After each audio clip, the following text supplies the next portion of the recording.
Welcome back, and today we're going to be talking about fasting and its benefits. There's some pretty significant benefits when you look at fasting and how our brain works and also the rest of our body. So today we're going to focus on how we can be healthier and live a healthier lifestyle with fasting. So we all know that over the last 2 decades, there's been a lot of research in cardiovascular disease, cancer, diabetes, and other health problems. Some people who would have only lived to be 50 or in their 60s are now living to be into their 80s and 90s. And we have some people that are living to be in their hundreds. We have some medical problems that we are challenged with. And 2 in particular are dementia, Alzheimer's, and also Parkinson's disease. These are diseases that affect the brain. And so I want to make sure that when we get done today that you understand how fasting can actually help with these diseases. So let's just look at some of the statistics surrounding dementia. So right now in our country, there are 62 million people that have dementia. They're projecting that by 2030, there will be 82 million people, and by 2050, there will be 150 plus people that have dementia. When we talk about fasting and how it affects the brain, and we look at the numbers of dementia, this is something that I think we really need to kind of embrace and look at. Now, there have been studies in vivo in the lab that show that mice that live a long lifespan develop what's called amyloid plaques in their brain.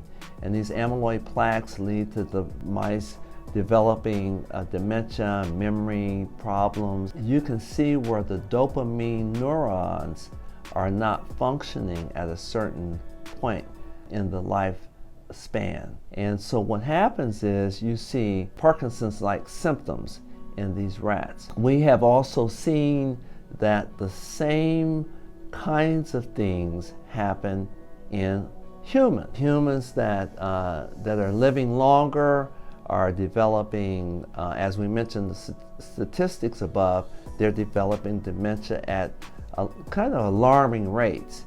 And we're seeing that amyloid is one of the problems. We're also seeing Parkinson's disease rise, and it's also connected to the dysfunction of the brain cells that should be protecting the brain from developing these abnormalities. You're probably wondering, how in the world does fasting keep a person from developing dementia or Parkinson's disease? So it has been shown in the laboratory in vivo, if their brains are challenged, in other words, if they don't have the energy, the food source, the glucose, that their lifespan is actually lengthened 30 to 40% longer than if they were given the energy supply. When you challenge the brain will produce adaptive neurological pathways, okay, and it will protect itself by that means. In effect, there's 2 ways that you can keep the energy source away from the mice. One is just don't feed them or decrease the amount of food that you're giving them.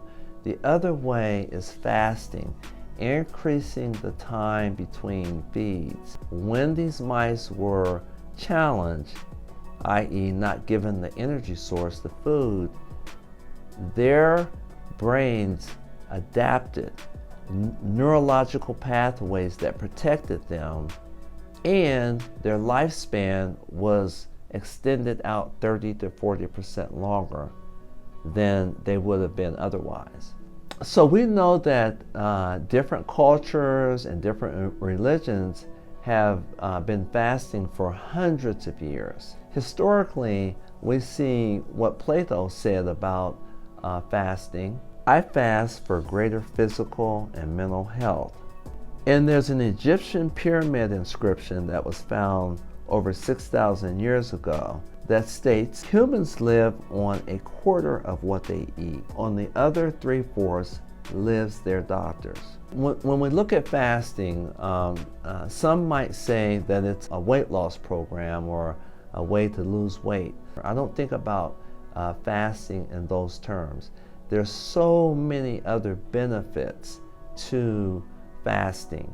And of course, we do know that obesity is a big risk factor in our country for cardiovascular disease, diabetes, and cancers, and some age-related cognitive impairments and Alzheimer's. So we don't want to downplay the obesity, but we also don't want to, I don't want you to leave away thinking that fasting is for weight loss, is a diet. There's so many other benefits. So how does fasting bolster the brain? When you eat a meal, you take the meal in. Of course, a lot of people in our country eat a lot of carbohydrates and a lot of sugar.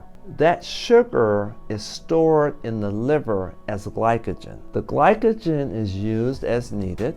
In the typical person that is not overeating carbohydrates and sugar, that glycogen, those glycogen stores in the liver are gone after about 10 to 12 hours.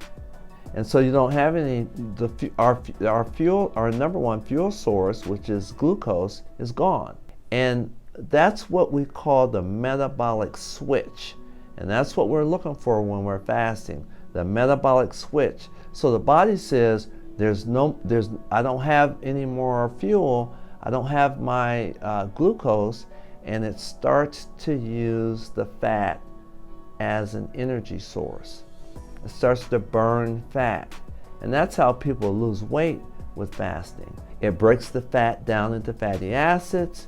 The fatty acids are broken down into ketone bodies, and the ketone bodies are the fuel, the energy source now. And the brain likes ketone bodies. In fact, it energizes the neural pathways in the brain. So now we have these ketone bodies that are being used from broken down fat cells, and the ketone bodies are effective in the brain because they stimulate neuron growth, axon, dendrites, synapses between the neurons. These are all of the things that occur, and when you look at a brain, you see all the little growth spurts of neurons.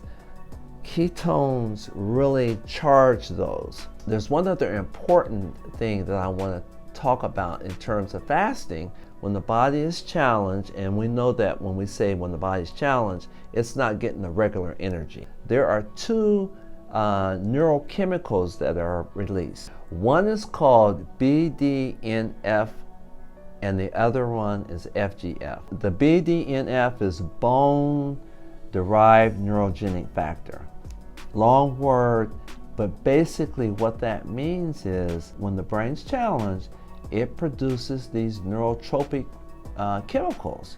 And these chemicals are really important because, again, they go and they stimulate the nerves to grow, and the synapses and the energy that's in the brain is higher. The other thing that they do, which is really important, is they increase the number of mitochondria, the increase of mitochondria in nerve cells. That's like really, really important. If a person works out and they go to the gym, they're lifting weights and their muscles are getting big, guess what increases in those muscle fibers? Mitochondria. The mitochondria are increased in the muscle cells, and that's what gives them that energy, and the muscles grow. The mitochondria are behind the scenes doing a lot of work. I just want to make sure that you understand that when the brain is challenged, when it doesn't get the regular glucose, it's doing a lot of different things that it wouldn't normally do. And actually, these things that it's doing help the brain to be stronger and to be more resistant against disease. But these are all the benefits that you can get from fasting. Okay, so I didn't mention any of the ways that you fast. There's about 2 or 3 popular ways, or really good ways of fasting. The foods that you eat while you're fasting, what you don't eat, what you drink, etc. And so next week I'm going to come back and I'm going to tell you specifically about those things. So if you like this video, comment, like, subscribe. I'll see you next week.